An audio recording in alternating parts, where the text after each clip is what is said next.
Assalamualaikum warahmatullahi wabarakatuh. Perkenalkan, nama saya Alan Toro. Saya dari Universitas UNSO, dari Fakultas IPA dan Kelautan, dari Prodi Ilmu Kelautan Universitas UNSO. Di sini saya ingin menyampaikan materi yang diberikan oleh dosen saya, di mana untuk memenuhi tugas kuliah.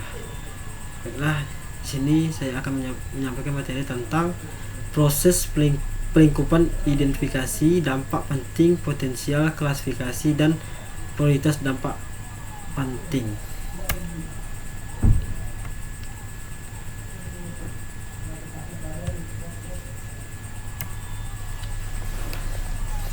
Nah, sini panduan lingkupan dalam AMDAL 2007 oleh Deputi Bidang Tata Lingkup Kementerian Negara Lingkungan KLH dengan dukungan Agen Danish International Development dan NIDA melalui program PES 1 Environmental Sector. Pelingkupan, proses awal untuk menentukan lingkup permasalahan dan mengidentifikasi dampak penting hipotetik yang terkait dengan rencana usaha atau kegiatan. Tujuan pelingkupan yaitu ada dua. Pertama, untuk merancang kajian AMDAL agar menjadi kajian yang tepat dan tepat sasaran. Yang kedua, kajian AMDAL harus mempunyai arah, fokus, dan lingkup yang tepat. Yang ketiga, selanjutnya macam proses pelingkupan. Yang keempat, pelingkupan dampak penting hipotetik, pelingkupan batas lama dampak berlangsung, pelingkupan metode studi, selanjutnya pelingkupan batas wilayah studi. Hasil pelingkupan yaitu ada 4. Pertama, dampak penting hipotetik terhadap lingkungan hidup yang dipandang relevan untuk telaah secara mendalam pada AMDAL dengan meniadakan hal atau komponen lingkungan hidup yang dipandang kurang penting untuk ditelaah. Kedua, batas waktu kajian yang merupakan rentang waktu yang akan digunakan sebagai dasar dalam melakukan perakiraan perubahan kualitas lingkungan tanpa adanya proyek dan dengan adanya proyek. Yang ketiga, metode studi mencakup metode pengumpulan dan analisis data serta metode perakiraan dampak jumlah sampel dan tenaga ahli yang dibutuhkan. Keempat, lingkup wilayah studi berdasarkan beberapa pertimbangan: batas proyek, batas ekologis, batas sosial, dan batas administratif. Di sini proses dan metode pelingkupan dampak penting hipotetik. Di sini dimana ada denah dari deskripsi rencana kegiatan, rona lingkungan hidup, kegiatan lain di sekitarnya, saran, pendapat, dan tanggapan masyarakat. Di sini ada dampak potensial atau DP, dampak penting hipotetik atau DPH. Di bawahnya ada identifikasi dampak potensial, saran, pendapat, dan tanggapan masyarakat. Dan untuk identifikasi dampak potensial, saran, pendapat, dan tanggapan masyarakat. Muatan pelingkupan deskripsi rencana usaha itu ada 2. Yang pertama itu status studi AMDAL, apakah dilaksanakan secara terintegrasi bersamaan atau setelah studi kelayakan teknis dan ekonomis. Uraian ini diperlukan sebagai dasar untuk menentukan kedalaman informasi yang diperlukan dalam kajian AMDAL. Yang kedua, kesesuaian lokasi rencana kegiatan dengan rencana tata ruang sesuai ketentuan peraturan perundang-undangan. Kesesuaian dengan tata ruang. Informasi kesesuaian lokasi rencana usaha dengan tata ruang disajikan dalam bentuk peta tumpang susun antara peta batas tampak proyek rencana usaha dengan peta RT RW yang berlaku, menguraikan secara singkat dan menyimpulkan kesesuaian tampak proyek dengan tata ruang, apakah seluruh atau sebagian tampak proyek sesuai atau tidak sesuai tata ruang. Jika ada keraguan terkait kesesuaian dengan RT RW, maka pemrakarsa dapat meminta bukti formal dari instansi yang bertanggung jawab di bidang penataan ruang seperti BKPRN atau BKPRD. Selanjutnya ini kesesuaian dengan RT RW kabupaten. Di sini ada peta revisi RT RW Kabupaten Banggai. Bisa dilihat di sini Kabupaten Banggai, lokasi fasilitas produksi. Keterangan di sini yang bulat, kecamatan, hutan lindung, hutan suaka, kawasan lingkungan, lain-lain, lokasi perusahaan, lokasi transmigrasi, pemukiman, perkebunan, tanam pangan, sedang lahan pertanian, sedang lahan perkebunan.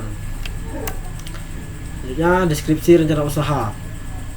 Deskripsi rencana kegiatan berfokus pada pertama, komponen kegiatan yang berpotensi menyebabkan dampak lingkungan berdasarkan tahap kegiatan, alternatif rencana usaha jika ada, pengelolaan lingkungan hidup yang sudah direncanakan sejak awal sebagai bagian dari rencana kegiatan terintegrasi dalam desain rencana kegiatan.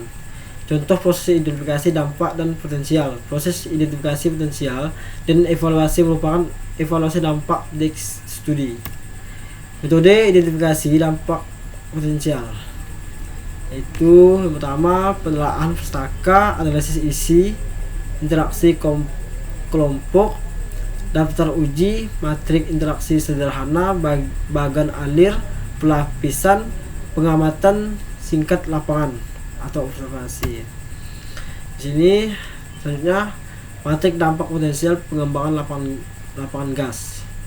Bisa dilihat di sini ada yang pertama komponen lingkungan, rencana kegiatan, geofisika kimia, penurunan kualitas udara, peningkatan kebisingan, penurunan kualitas air, perubahan sifat fisik dan kimia tanah, aspek hidrologi. Untuk biologinya itu penurunan tutupan vegetasi, terganggunya satwa liar dan jalur jelajahnya, sosek root dan kesmas, terbukanya kesempatan kerja dan berusaha, peningkatan pendapatan masyarakat, penurunan kesehatan masyarakat, terganggunya keselamatan masyarakat, terganggunya aksesibilitas masyarakat, persepsi masyarakat. Di sini ada tabel prakonstruksi, konstruksi, operasi, pasca operasi. Untuk prakonstruksi itu ada dua, perizinan dan sosialisasi. Selanjutnya pembahasan lahan dan tanaman tumbuh. Untuk konstruksi B, mobilisasi peralatan dan bahan, pembukaan atau penyiapan lahan, pemboran sumur, pemasangan dan kompresor, pemasangan pipa, pemanfaatan tenaga kerja tahap konstruksi. Untuk operasi, proses produksi, pengoperasian pipa, pemeliharaan fasilitas produksi dan pipa, penanganan limbah, pemanfaatan tenaga kerja operasi. Untuk pasca operasi itu penutupan sumur dan pembongkaran pipa, penanganan bahan kimia, demobilisasi peralatan, pelepasan tenaga kerja. Selanjutnya kriteria dalam evaluasi dampak potensial, yaitu ada 4. Apakah beban terhadap komponen lingkungan sudah tinggi? Hal ini dapat ditentukan dari analisis data sekunder dan hasil dari kegiatan observasi awal. Yang kedua itu, apakah komponen lingkungan memegang peran penting dalam kehidupan sehari-hari masyarakat, keterkaitan dengan sosial ekonomi masyarakat, dan keterkaitan ekologi. Hal ini bisa tampak dari hasil observasi awal. Apakah ada kekhawatiran masyarakat yang tinggi terhadap komponen lingkungan? Hal ini bisa diidentifikasi dari hasil wawancara atau interview singkat ketika observasi awal.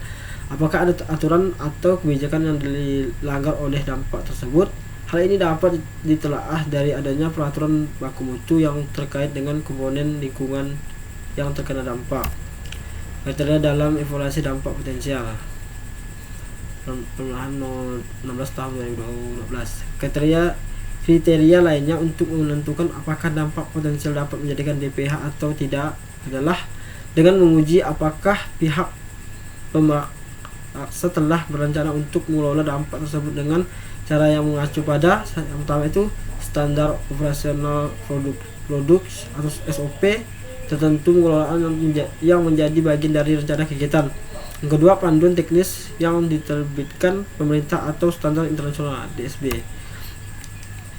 Selanjutnya ada narasi evaluasi dampak potensial AMDA, peningkatan kapasitas produksi gas.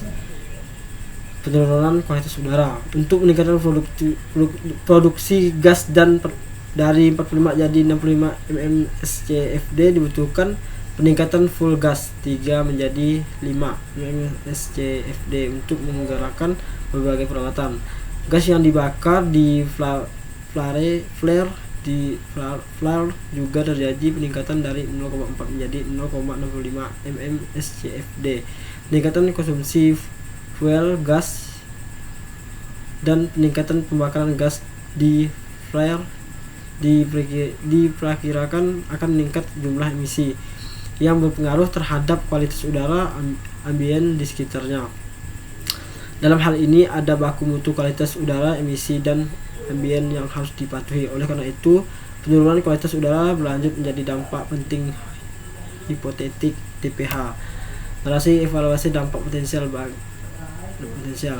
bangkitan debu, sumber dampak, mobilisasi peralatan dan bahan. Rute mobilisasi akan melewati jalan provinsi, jalan kabupaten, dan jalan desa. Jalan-jalan tersebut semuanya telah dilapisi dengan aspal. Dengan demikian kemungkinan muncul debu menjadi tidak ada. Oleh karena itu, dampak terhadap bangkitan debu adalah dampak tidak penting hipotetik atau TPH. Narasi evaluasi dampak potensial. Meningkatkan kebisingan. Sumber dampak adalah kegiatan mobilisasi peralatan dan bahan. Untuk mengurangi kemungkinan meningkat kebisingan, maka kegiatan mobilisasi peralatan dan bahan konstruksi dan kegiatan pemboran dilakukan pada siang hari, jam 6 pagi sampai jam 6 sore, serta pemasangan peredam suara pada peralatan proyek dan ini telah menjadi SOP yang terintegrasi dalam rencana kegiatan. Oleh karena itu, dampak terhadap peningkatan kebisingan menjadi dampak tidak penting hipotetik atau TPH.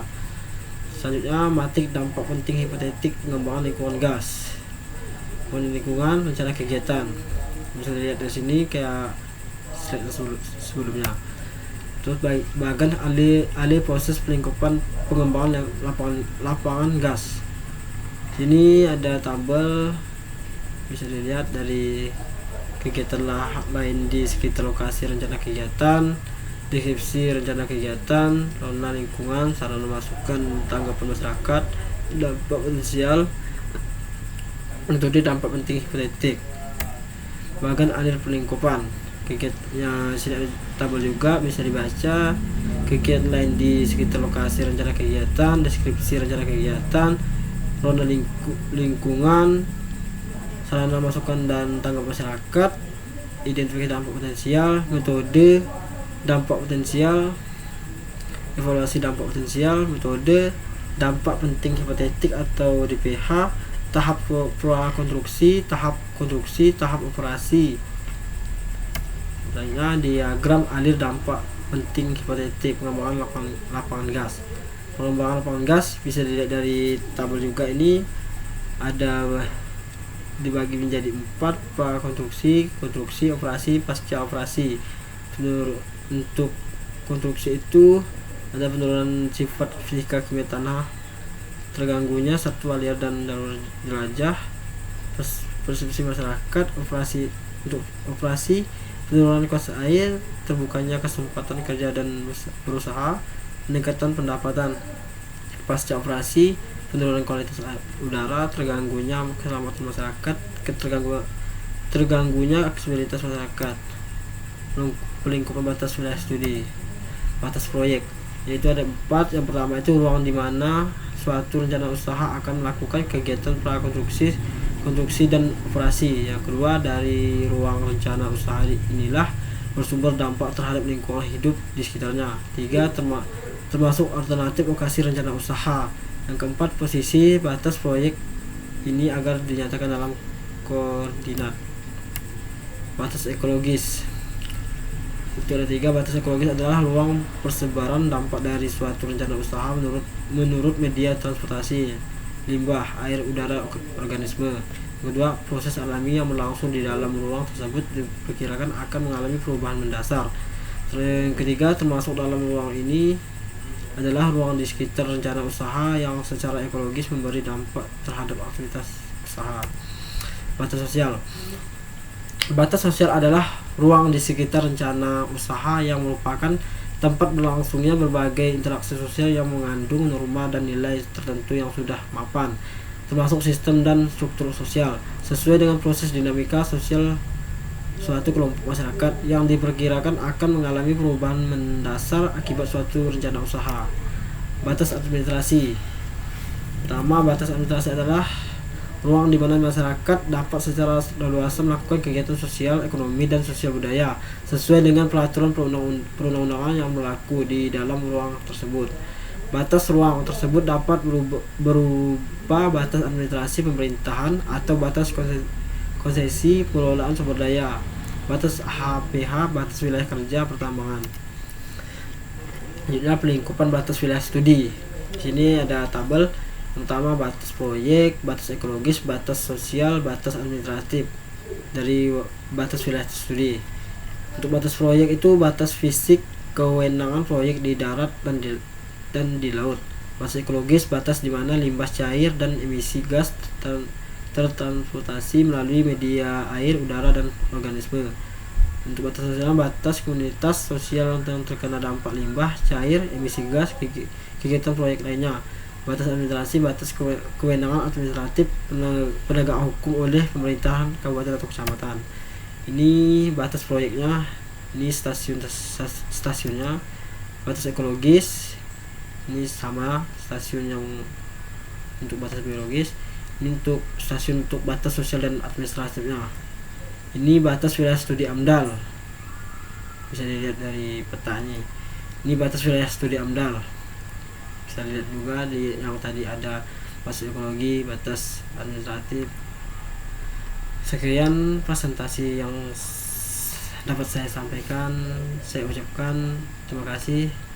Wabillahi taufiq hidayah. Assalamualaikum warahmatullahi wabarakatuh.